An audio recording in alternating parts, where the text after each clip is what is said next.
What is happening, guys? Welcome back to another video here at Wicked Garage. Today we are going to be working on the front end and the back end. So we're going to lift this up in the air and get everything off of it so that we can prep the frame and start putting on the new suspension setup and everything. So stay tuned. If you haven't already, make sure you hit that subscribe button, hit that like button for your support. Let's get into episode 2. All right, guys, we got the 6 jack stands, 2 of the big ones, 4 of the little ones on there, and then we have the actual jack that's holding up the front just slightly, just as another safety precaution. This is front heavy, so I'd rather have a little bit of safety in there than to just leave it there while I'm banging around in here. But now we can take the wheels off and start tearing this thing down. Let's do it.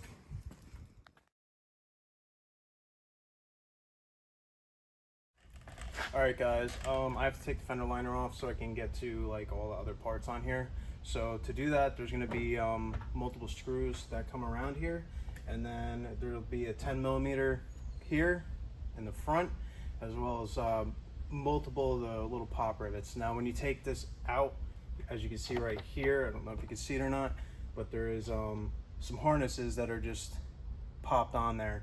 So what you want to do is pop these out before you do everything and just pull that out, because you might risk pulling the wires or something. All right, so as you can see, this is the current setup right here. I originally went with the rough country, pretty much regretted it since the day I put it in. It felt like train tracks going over the road. I thought it was possibly the wheels, change the wheels, and that wasn't the issue. This is just a very rough riding suspension, so we're getting rid of that. We're going to the Kryptonite leveling kit, which I've heard a lot better reviews. We are installing a new Kryptonite hub, as well as the Duramax extendable CV axles, and then lower control arms, and then obviously the leveling kit has upper control arms, new shocks, and new calipers, new rotors. Pretty much everything is going except for the knuckle, the sway bar end link, and the sway bar itself. So if I have to get anything else, possibly new sway bar end links, or I believe I bought the bushings for the sway bar, but yeah, everything's going, so let's get into it. This is going to be a long process, or it might take not that long, because literally we just are taking everything off. First things first, with this is a Chevy. It has a torsion bar, as you can see right there. So I have to unload the torsion bar and get the keys out of the way so I don't have to worry about it. So this is the torsion bar unloading tool. So as you can see, it goes to the top, and then that nub right here goes up and pushes the key up out of the way so you can get the bolt and the half moon nut out of there, and then you can unload the torsion bar and make it safe for you to work on the front end and take everything apart. Got this on Amazon for about, I believe it was like $22, so I'll put the link in the description below if you're looking for a tool that's cheap. This seems pretty heavy. I don't see this bending at all. If it does bend, I'll be very shocked. Also, my stuff's not seized, so it's nice and loose. But let's get into it. I'll show you how this works underneath there. All right, guys, so as you can see, this goes up. There's a little hole up there that pin goes into, and then same on these. There's a little hole.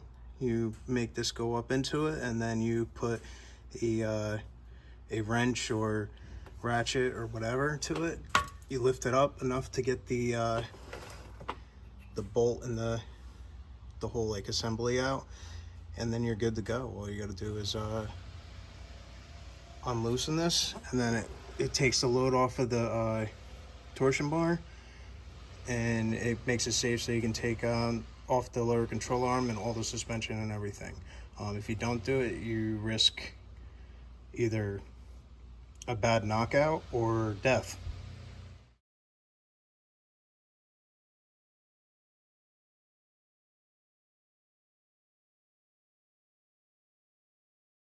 So we have the caliber off. I put it over there. One thing I like about the Chevy setup is there's 2 bolt points, and it gives you enough to sort of put this on the ground when this is lower. Obviously I have this lifted up very high right now to get underneath it, and a little bit better for me when I paint it and everything and get under and wire wheel it. But that is something that I've done before. You just put them on the ground, and it just makes everything so much easier. You don't have to worry about it putting stress on the hose or anything like that. But the hub is going to be coming out next, and in order to do that I have to undo the CV axle. So what I'm going to do is take off these 6 bolts that are back there. You can sort of see I took off most of them. There's 2 left. And you just grab a long extension, go in there with a 15mm bolt and take them off. They should be in there fairly easy with a electric, like snap-on gun or whatever you have, Milwaukee, and just take a long extension with a 15mm, and then they come right out. Obviously I've done this a few times, so these are newer CV axles, but they are blowing out, as you can see from the buildup of the grease. I just threw these on because my other ones were extremely bad, but when I put these on, they didn't like the angle. They were sort of locked up, so they were clicking at first until I sort of just essentially broke them in order to drive this. Hubs out. Luckily everything that I do, whenever I do something and take things apart, I always put never sees on, so everything is coming apart really nicely. And essentially what I did was I took the upper bolts off of the upper control arm and pretty much just pulled it out, let that fall forward, and then pulled the CV axle up out of that little opening right there. So the next thing to do is to take off the sway bar unlink, and then we'll take off the shock, and then we can take off the lower control arm and remove the lower control arm and the upper control arm from the knuckle that we were saving. That is the only piece that's going to be saved on this entire front end, pretty much. Steering rack might be getting replaced. Other than that, everything else is all going to be brand new. So let's get to doing that, and then we can finally wire wheel and make this all painted nice and get this done. Long process, but it's going to be well worth it in the end.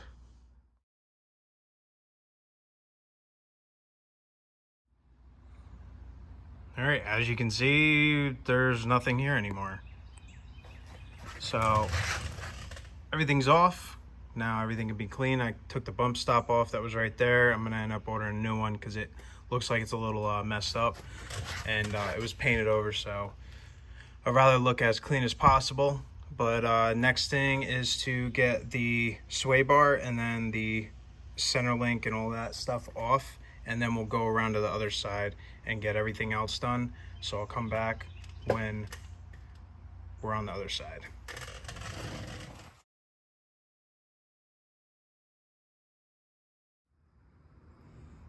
All right guys, we got the passenger all off, as well as the center link, the end links, and the idler arm. We still have the pitman arm, and I'm going to take a look at the steering box. I want to make sure that that's in good shape, as it's pretty wet around there. Might just be a seal or something, but we'll see.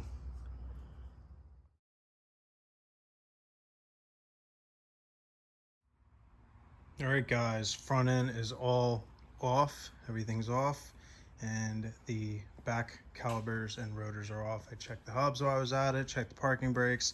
The only thing that I need to do is get a new parking brake cable.